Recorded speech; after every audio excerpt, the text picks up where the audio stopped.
Hi, listeners. Welcome to Grief Out Loud. Remember the last time you tried to talk about grief and suddenly everybody left the room? Grief Out Loud is opening up this often avoided conversation because grief is hard enough without having to go through it alone. We bring you a mix of personal stories, tips for supporting children, teens, and yourself, and interviews with professionals in the grief world. Platitude and cliche-free, we promise. Grief Out Loud is hosted by me, Jana DeCristofaro, and produced by Dougie Center, the National Grief Center for Children and Families in Portland, Oregon.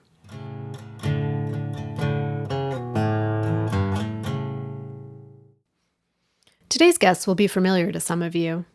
Paula Becca first joined us on Grief Out Loud back in May of 2020, which honestly feels more like 10 years ago rather than just a year and a half ago.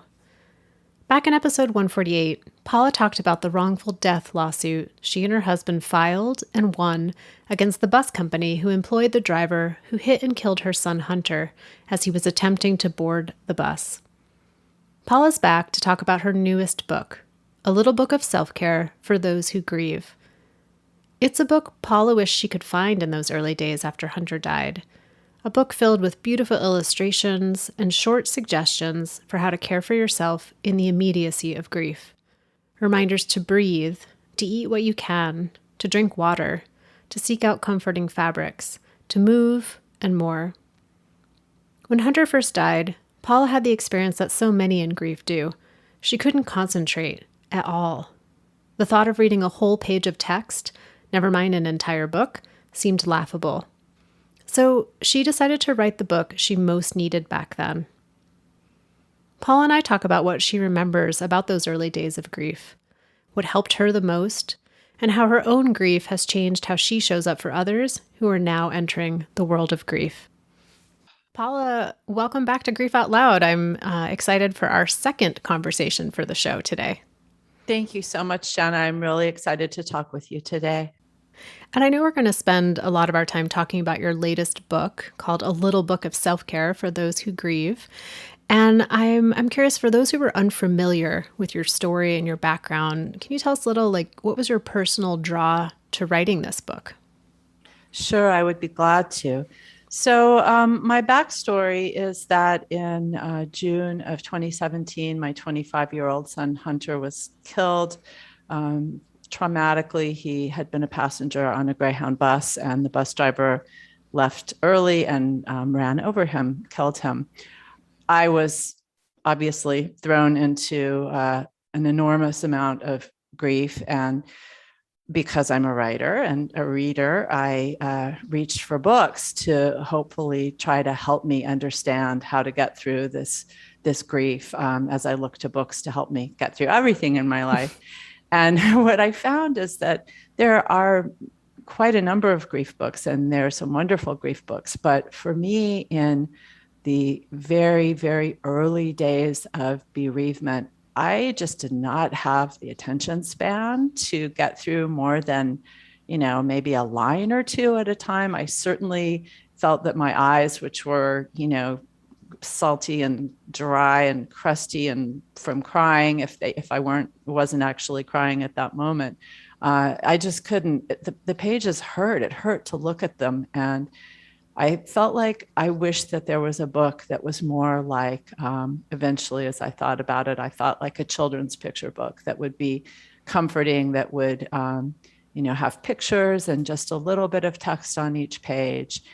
I thought, oh, there must be a book like this, because I know that, many people feel that they have no attention span and in early grief. And I didn't find what I was looking for. And as I was going through the weeks, months, first year of grieving Hunter, I started, when I couldn't sleep, or if I was driving in the car, a phrase would sometimes come to me that I felt would be a comforting phrase, or a helpful phrase, or a supporting phrase in a book like this. And eventually I had a basket of these little phrases. And so that was what I had to get started on, writing A Little Book of Self-Care for Those Who Grieve. And that's what made me feel like there was a need for it. Yeah, I hear over and over again from people that sometimes even a year or 2 years after someone dies, it's so hard to sit down and really focus for more than, like you said, a line or a paragraph, and that many people turn to podcasts or more audio-centered things that they can turn on and off. So this book definitely fills that void of folks who just want to sit down and open up a page and just get one thing they can do in that moment. And, it's one of the things I really loved about it. It's so focused on simple things people can do in that immediacy. And I'm curious because I know that's what you were going through, and that's what was the kind of the draw to write the book. And now we're sitting, just over 4 years since Hunter died. And I'm wondering, what are the words you would use to describe the way your grief feels now? I would say that my grief now feels mostly still, and that is still like a body of water that you see it's large, but it's mostly still. You don't see a lot of waves and bumps. And it's that way most of the time. It's a huge body of water, and that body of water is the grief, but it's not roiling most of the time.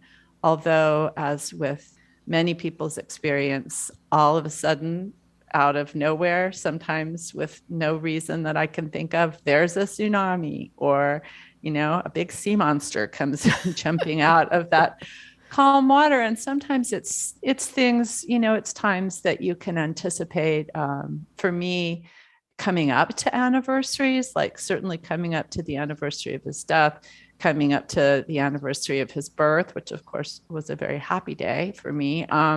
But anticipating that day is often worse than the day itself. One of the things that I've done, and that I encourage people to do in a little book of self-care for those who grieve, if it feels good to them. All of my suggestions are just suggestions. Some things will work for some people and some for others. But for me, it's really helped to kind of ritualize the idea of those kind of days, always with the caveat that it's my ritual. And if one year I don't feel like doing it, I won't do it. But there's simple things. On the anniversary of Hunter's birth, I have little stones. Like I go to a rock shop and I get hematite and amethyst, and then I take them and I go to a couple of parks that we played in when he was little, and I kind of leave them on a piece of play equipment, and I have a little special kind of a blessing that I say for the child who finds it. And I do that because I remember him sometimes finding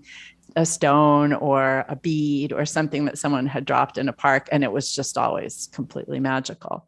To me, that's taking a day that's hard, a day where I think about his absence, and I mean, giving myself something to do, but also trying to pass a little tiny bit of delight to another child.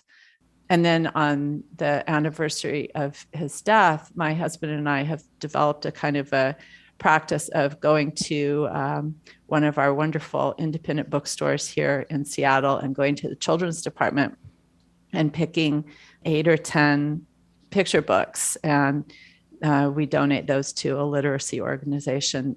It's really special because it's the only time of the year that I really look at picture books, and it's so comforting and wonderful. And we do that together. And again, it's a way to take a day that can be extraordinarily hard and at least have a plan for something that might be not terrible to do.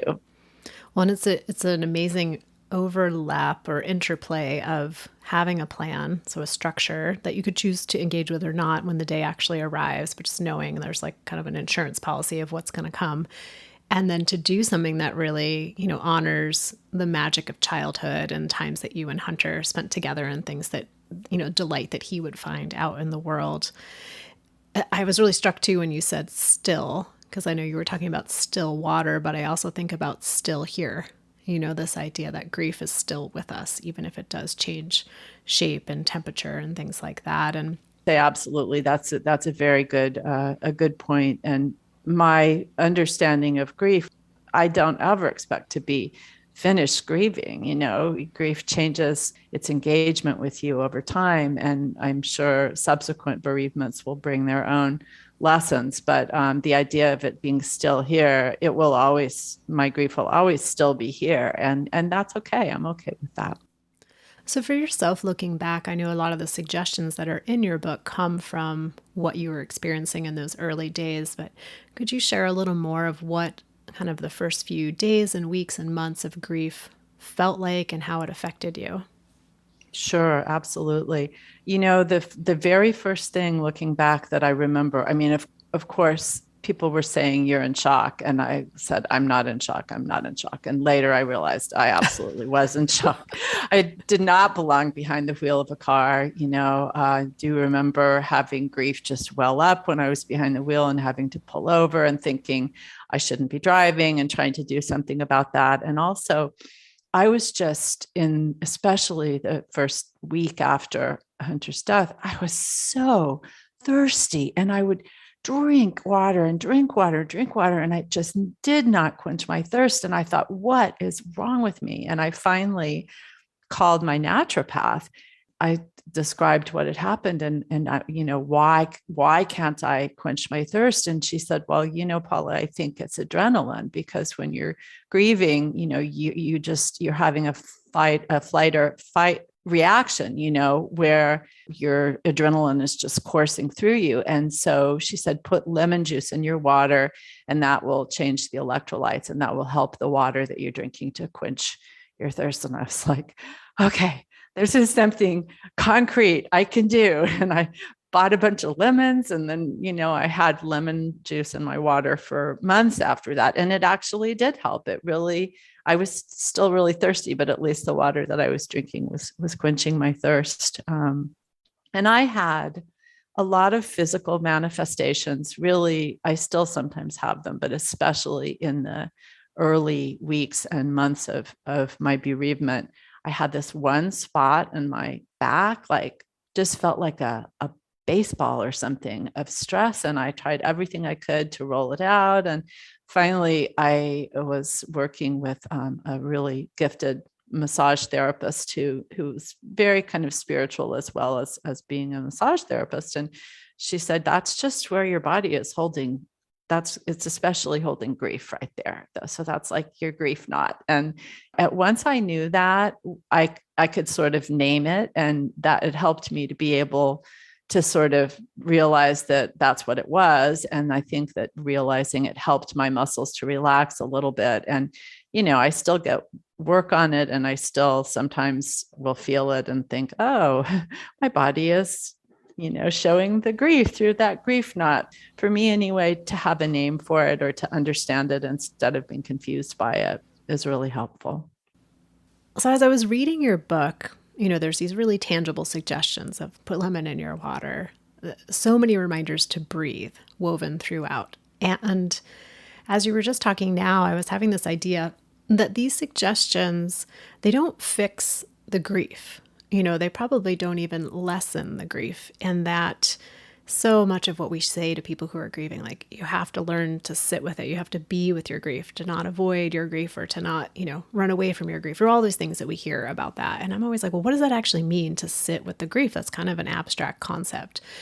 And what I love about the suggestions in your book is they almost help buffer or bolster the capacity to sit with something, but they don't lessen the something, if that makes any sense. Of like, if you break your leg, all the things you might do to make yourself more comfortable while your bone is healing don't actually make the bone heal, but they make you have maybe less suffering. Like if you prop your leg up rather than letting it hang off of the couch, or if you don't walk on it, or things like that, that help the healing process, whatever that looks like in your body or in your heart, happen without being interrupted so much by these strains. I love that, Jenna, and that is exactly what I wanted the book to do. I did not want the book to be instructional, like tick a box out after each of these things, and then I wanted every piece of the book to say your grief is seen. Your grief is seen, and so sitting with it, to me, we learn that over time. Our grief teaches us that over time, and really part of that is understanding, and it takes a long time to understand this, but that bereavement is permanent. That person is not coming back. learning to sit with that is really hard. But I wanted each page of the book to say, I see you in this grief. I see you. And I think being seen, you're never going to fix somebody's grief, but to help them know that their grief is seen, I think is really the best thing we can do to comfort someone. Are there one or two other things that you maybe were surprised by that were helpful in that bolstering of your self in the immediacy of grief? Yes. One thing is that I felt absolutely compelled to start swimming, which I had never, I mean, I knew how to swim. I swam as a child, but I had never sort of craved swimming. And I began to feel like I needed to swim almost every day. And I thought a whole bunch about why that was. And I still swim almost every day.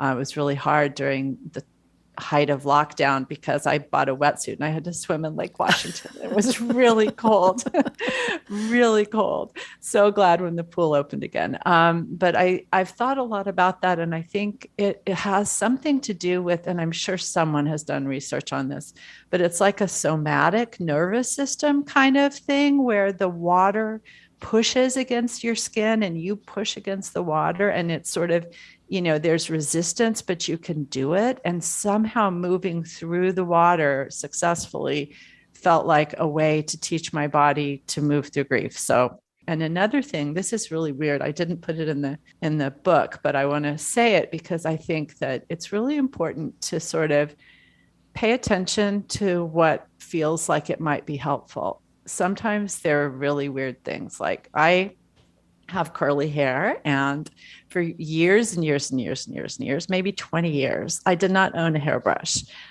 because if I brushed it, it turned into this giant mop. So I would just like scrunch it up with product, blow dry it, call it good.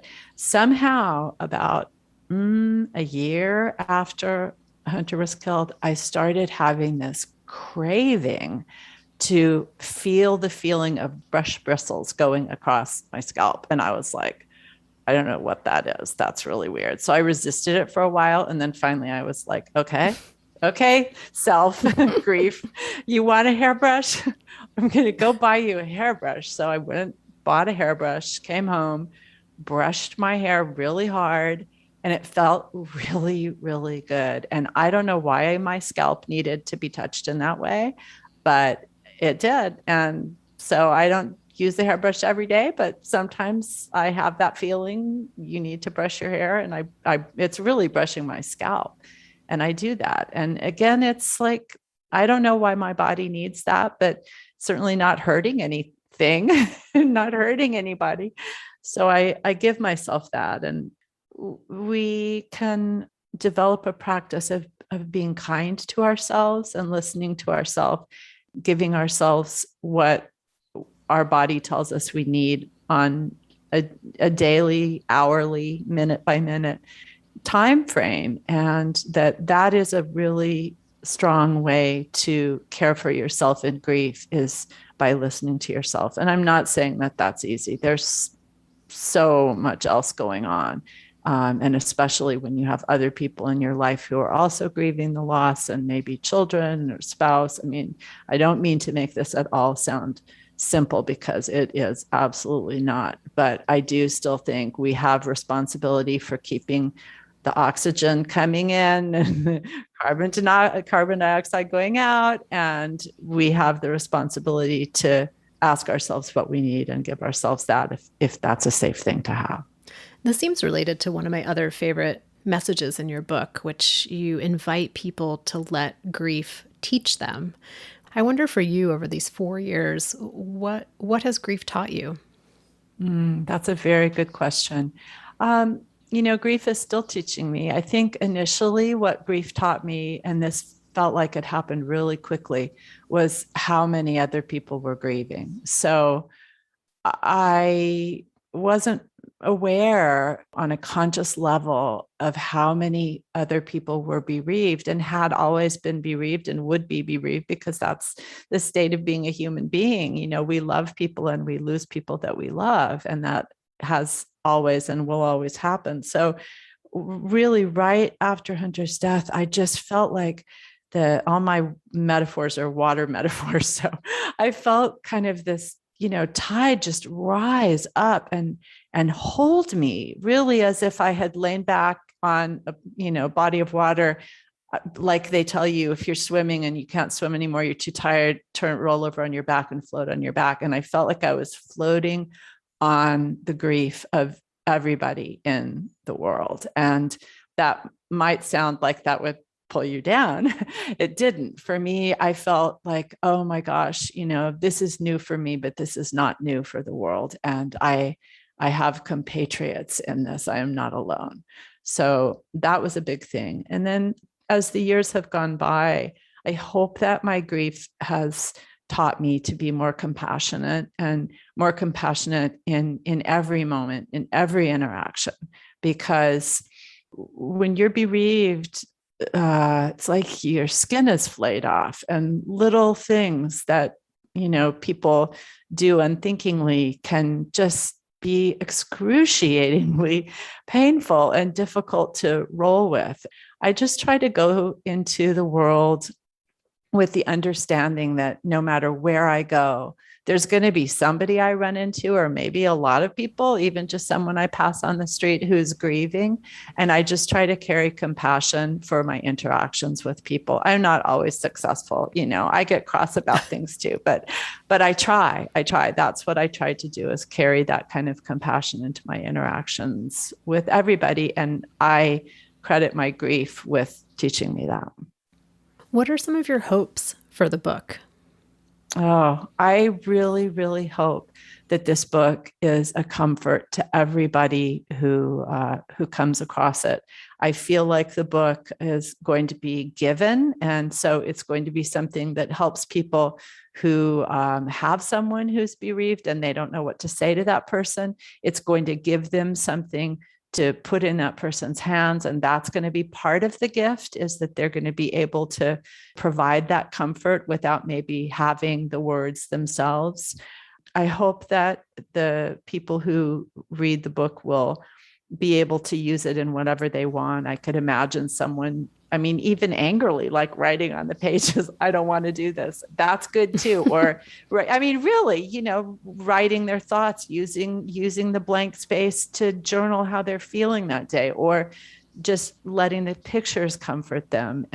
If any of the ideas are comforting or soothing or seem to resonate, then, that will be a win. I think there's no way in which, if this book comforts even one person, that it won't be a win. And I also, it's by design, it's very small. The book is 4x6.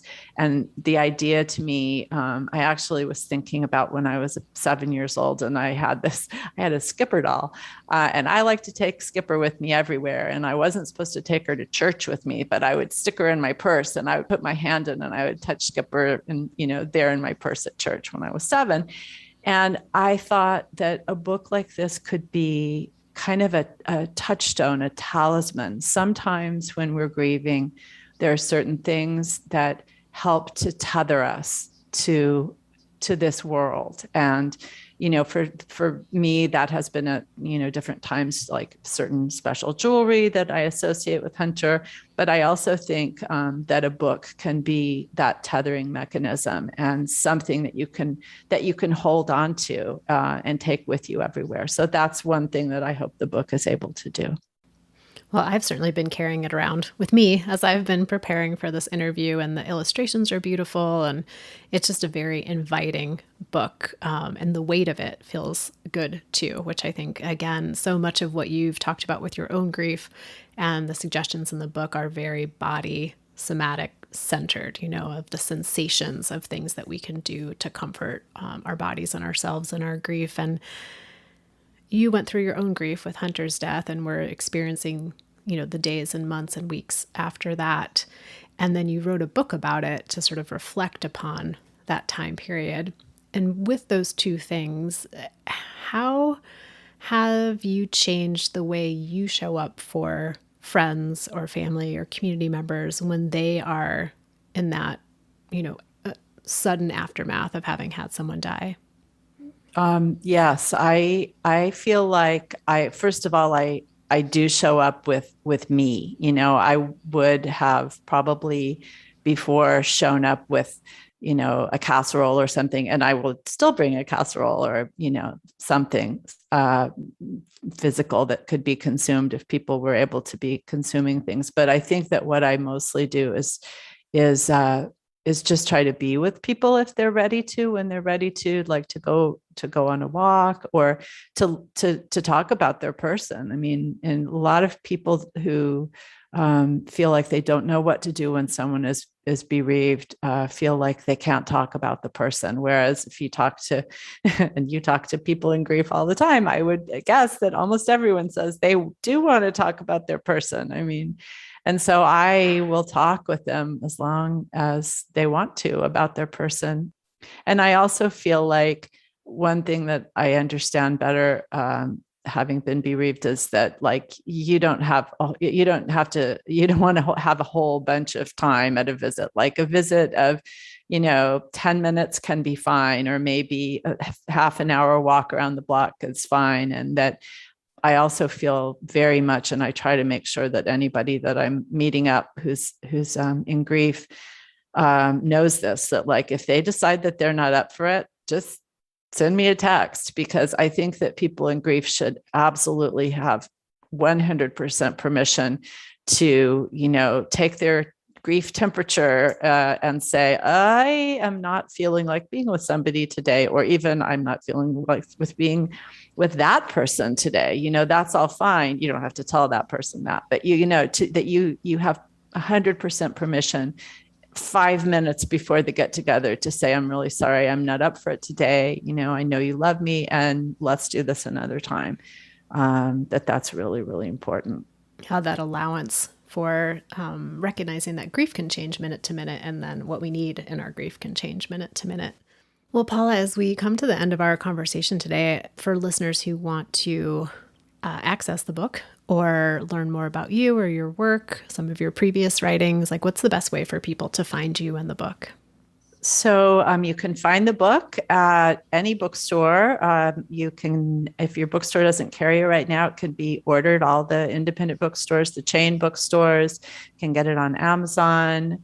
You can get it actually also as an audiobook. And I will say that I think that that's going to be very comforting for some people. Maybe I imagine if someone's having trouble sleeping in the middle of the night, that they might listen to it in a kind of a meditative way. It's beautifully recorded by Heather Henderson, who's a well-known audiobook recorder. And you can find me at my website, which is paulabecker.org.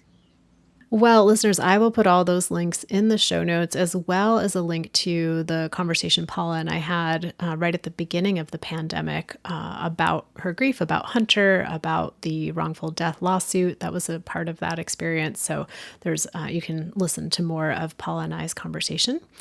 And Paula, thank you for the book, for reaching out to me, for being part of the show, for just creating this offering for so many people. I'm really grateful. Thank you so much, Jenna. And thank you for Grief Out Loud. I am a regular listener, and I have learned so much about the nuances of other people's grief, and that has helped me to understand my own better. So I appreciate the work that you do so much.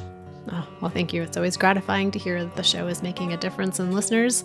As always, thank you, because again, the show wouldn't mean anything if you were not tuning in. So if the show is helping you, please feel free to share an episode with someone that you think might also be helped by it. You can reach out to me at griefoutloud@Dougy, DOUGY.org. That's also our website, DOUGY.org, where you can find out more about our local programming, our free resources, our past episodes, pretty much anything you want to know about Dougy Center or about the ways that we support children and families in grief. So thanks again for listening, and we hope you'll join us again next time.